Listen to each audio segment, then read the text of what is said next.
Our next performer will be Kapoor.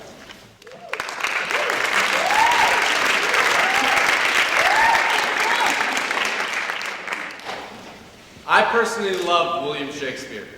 He is the reason that I got into performing. Now, I can't speak for everyone because everyone's not as educated as I am. But there are people who don't think he's as choked up as he is to be. This is one person's opinion of that. Ladies and gentlemen, I present to you Burnham's Sonnet 155, playfully yet respectfully mixed with the words of William Shakespeare.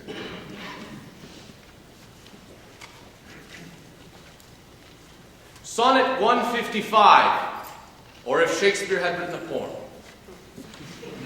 I saw the morning dew betwixt thine thighs, as I removed my source of Grecian power, as if King Midas had dared to touch the skies, upon thy fell a golden shower. Thy body's temples, 2 church bells, had rung the rolls upon thy chest.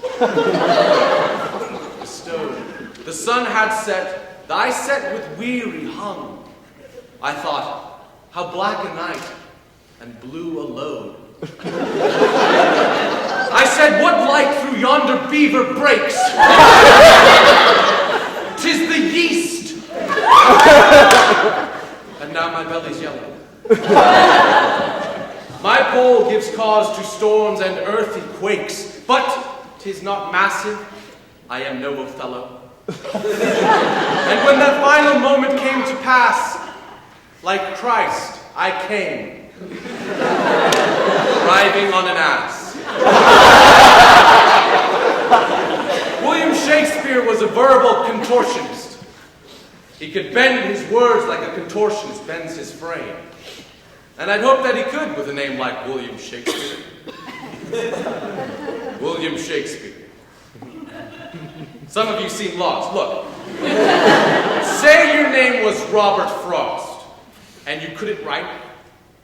That'd suck. But I guess you could always go as Bobby Frost and own an ice cream truck. He was balanced like a simile. It could stack metaphor 5, 6 at a time, and rhyme until the very last line of soliloquy, which finally said outright what the previous 77 were only hinting at. He had puns and quips and tons of trips with sons, with ships, with nuns, with hips, big buns and lips. But I have something Shakespeare never had. Penicillin. See, it hadn't been invented yet. Back then, they only had quillicillin. Hey-o! Sorry, it's not that hard, Bard. I'm sorry. I've got a bone to pick with you, William. So if you could just listen up here and listen to this theater query here, and perhaps act like a real artist for once in your life. Say Van Gogh and lend me your ear. You're not a writer. You're a writer like Hulk Hogan's a street fighter. You write these dramas, you accumulate your wealth. You hold nature as toward a mirror of yourself. Just because you're messed up doesn't mean we are too. Just because you want to bang your mom doesn't mean the Danish princes do. What? Who? Hamlet, Shakespeare. Yeah, that's right. The young prince whose father died at the hands of his uncle with whom his mother lied. Sound familiar? It's the fucking Lion King. You stole from a Disney movie, you androgynous douche. What's next? The story of a French king on a quest to find his lost son, Nemo. Oh, and by the way, poetic talent is really easy to fake when thy sentences doth no fucking sense,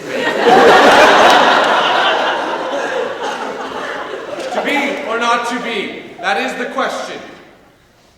Whether 'tis nobler in the mind to suffer the slings and arrows of outrageous fortune, or to take arms against a sea of trouble and by opposing end them, to die, to sleep no more, and by a sleep to say we end the heartache and the 1,000 natural shocks that flesh is heir to.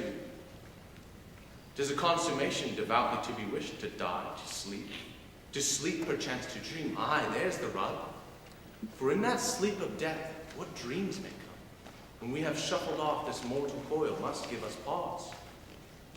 There's the respect that makes calamity of so long life, for who would bear the whips and scorns of time, the oppressor's wrong, the proud man's contumely, the pangs of despised love, the law's delay,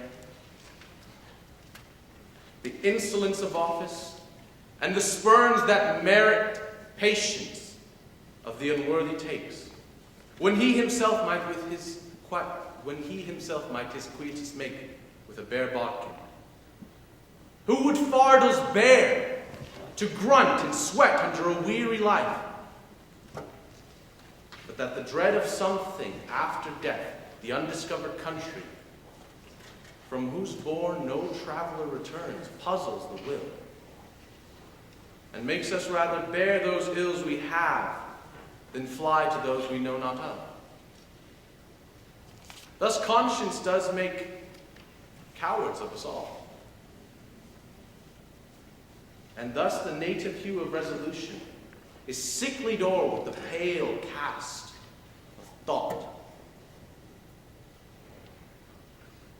With disregard and enterprises of great pith and moment, with disregard, their currents turn awry and lose the name of action. What?